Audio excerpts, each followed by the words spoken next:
Hey everyone, and welcome back to the channel. So today I want to discuss as best we can how matchmaking works on Apex Legends. Don't forget to leave a like, comment, and subscribe if you find any info helpful. I will timestamp the video as per usual just to get you the info that you need. Now the issue with this video topic is there is no way for me to be 100% right, because after doing hours and hours of research on how it works, the fast answer is Apex Legends has not publicly made any of this information available, and they also have publicly said that they intend to continue to keep it a secret and adjust it often to maintain balance. So while I'm going to provide as much as I can to the equation today, this obviously is going to shift consistently. Alright, now, today, again, I compiled a lot from what I found on articles, Reddit, Discords, and just testing just to understand perhaps how it works. The reason I'm covering this is because I want to let people know that you are getting better at Apex Legends, but there is a system in place to put you up against others of your skill level. The problem is you may improve quickly, you're going to get matched against those who are obviously of equal skill level, and it can feel like you're not making progress. So let's answer the first question. What is skill-based matchmaking? SBMM, or skill-based matchmaking, is a way for developers to fill multiplayer lobbies with similarly skilled players to ensure a fairly balanced experience is provided to all participants. Now the goal of this is not to have players who have put 3,000 hours playing against those who have 5 hours. We know naturally who's going to win that encounter. Now the next question, how does Apex skill-based matchmaking work? Now that is the question, isn't it? Let's take a crack at this equation. Again, disclaimer, if you have thoughts, comment down below, because I took several categories and broke them down. And again, there's no way for us to truly know, but this is all the information I could compile best I could. I need to highlight, again, I repeat, do not try to reverse engineer this to be placed in a lower tier lobby. It can only result in negativity and potential consequences. The goal here is to educate so you don't get discouraged as you improve, and we don't want you giving up. Please don't give up. I have faith in you. And just know that you're going to keep improving in Apex Legends. You are improving. So what I'm going to do is I'm going to weight these based on what I believe is a lower weight compared to the higher one. So the first one, pre-made squad. A non-pre-made team will still face off against pre-made squads. So this does still occur. But if you're squatting up with a crew, this will face you off against players of a higher tier level. I notice when I solo queue that I'm not always facing the hardest individuals. This does not always happen, so I have it lower on the list. Now next, your account level. This one has a lower weight, but time played in Apex Legends means higher potential to be matched with other individuals of your skill level. This is why people smurf and make new accounts to reset, because there's no information to really track on that person. Next, KD ratio, meaning kills versus deaths. Having more kills is going to place you against higher level players. Pretty straightforward, I guess. I don't really have much to add on that one. Now next, rank tier level. Example, Masters level versus a Gold level player. This one I notice has a very big weight. My level of pubs change dramatically when I am in a Platinum level versus being Masters. So if you're a Platinum, this is pretty heavy on the equation, an easy identifier to know what level of player you are. Now for what I believe is the biggest part of the equation. Your performance in the last few games. So your kills, placement, damage, and number of wins. There have been several individuals who have tried to reverse engineer this, unfortunately, and has been able to pop them into a lower tier lobby for a round or two. I believe this one has the biggest weight of them all, because some days you may not have a fantastic day, and so it may match you against lower tier lobbies, or it may match you against higher tier lobbies, depending on how well you play for that day. If you lose a match over and over and over and over again, you could be potentially put into a lobby that will encourage you to keep playing. Again, the point of skill-based matchmaking is to keep you playing rather than getting discouraged right away if you lose.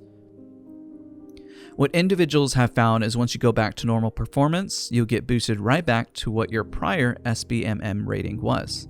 This is past information though, and please understand that the equation does consistently shift and change, and it was even rumored at one point that your accuracy was a factor. But what it really comes down to is your damage and placement that you make.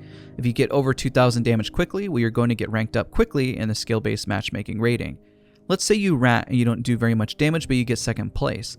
That could potentially boost you up higher because you're placing higher, but damage is also part of the equation, so perhaps maybe you weren't in enough gunfights for it to really start to matchmake you.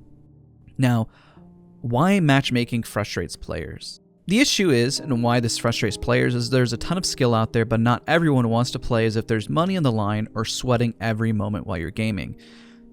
I've seen comments stating, it feels like everyone is injecting G Fuel in their veins every time they queue. Once we discuss the reality in just a moment, it'll put into further perspective.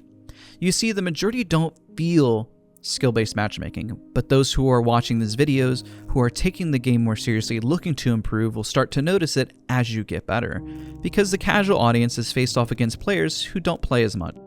And that's understandable, because those players are not putting in the amount of hours behind improving.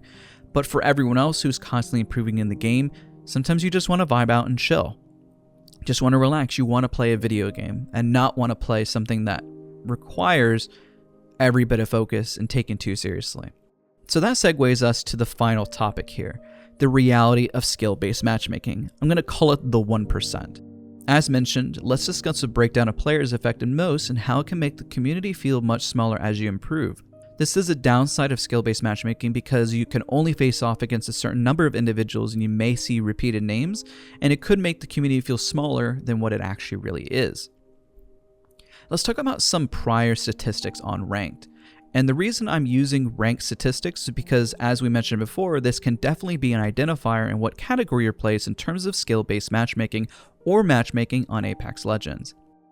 Now, again, as we break down these numbers, realize that not everyone plays ranked, and that's also an important category.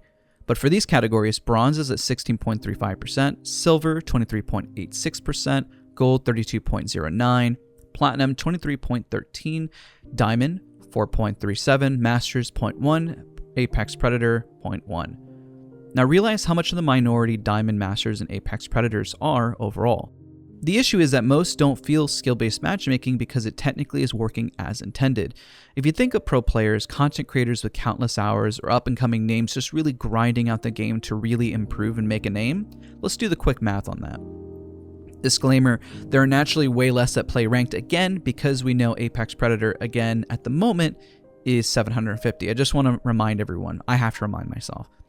I want to apply this to the regular matches for perspective because really ranked at high tier lobbies, it can feel like there's only a small number of matches going on at one time. Even at Masters and Predators, at certain off hours, you may not even find a match for 10-15 minutes at a time. This is because it is the 0.1% of the overall player base, and even smaller for those that play ranked. Let us do Steam numbers as an example, because we've seen it peak at over 200,000. Now what is 0.1% of 200,000? That's around 20,000, and we know there are many countries around the world, currently 195. Let us use the tournament breakdown by region, so we'll break this down by North America, Europe, APAC North, APAC South, and SA for South America. If we divide this evenly, this is 5,000 potential players per region on that larger scale. The issue is that those players may not all be on at the same time, so it definitely lowers the number dramatically of who you're going to run into. Just wanted to put into perspective some quick math and numbers, not super accurate, but the goal is to put into perspective at higher tier levels who you could be matchmaking against. Again, I really hope this helps everyone out there and helps paint a narrative on Apex Legends and how you matchmake against other players or the potential of who you are likely to run into. Don't forget to leave a like, comment, and subscribe, and I'll see you guys all next time.